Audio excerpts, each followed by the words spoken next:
एक व्यक्ति ने 3 कुर्सियों तथा 2 मेजों को जब 1200 में खरीदा तथा 6 कुर्सियों और 4 मेजों की कीमत 2400 रुपये चुकाए, तब एक कुर्सी व एक मेज की कीमत क्या होगी, कैसे निकालेंगे? तो माना हम एक कुर्सी की कीमत को x मान लेते हैं और एक मेज की कीमत को y रुपये मान लेते हैं, तब 3 कुर्सियों और 2 मेजों की कीमत क्या हो जाएगी? 3x + 2y।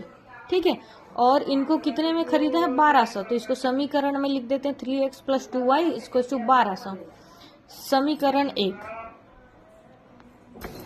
इसी प्रकार 6 कुर्सियों और 4 मेजों की कीमत कितनी हो जाएगी? 2400 रुपये।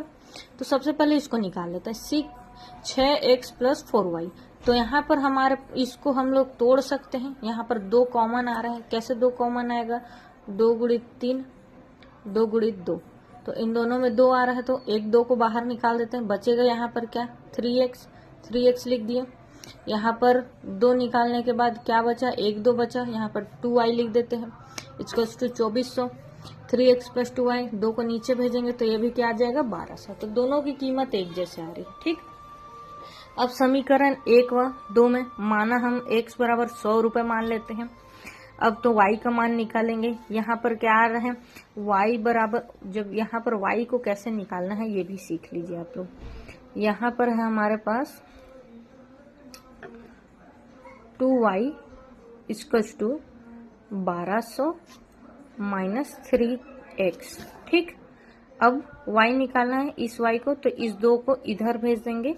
ठीक, तो हमारे पास y निकल के आ जाएगा। ठीक, तो y के मान यहाँ पे निकाल लिए। अब x का मान हम 100 रुपये माने थे, तो यहाँ पर 100 पुट करेंगे।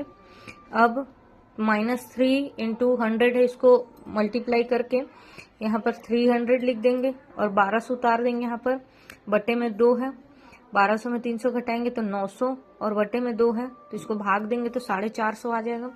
तो x बराबर हमारा 450 निकलेगा। अब हमको y निकालना है, क्योंकि 3x + 2y = 0। 3x बराबर 2y कर देंगे, x बराबर y का मान हमारे पास 450 निकला। 3 को नीचे भेज देते हैं, 450 900 बटे 3, 3 × 3 = 900।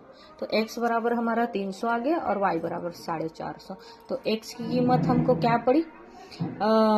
300 और y की कीमत 400 रुपये पड़ी। मतलब एक कुर्सी की कीमत हमको 300 और एक मेज की कीमत हमको 450 रुपये पड़ी। समझ में आया?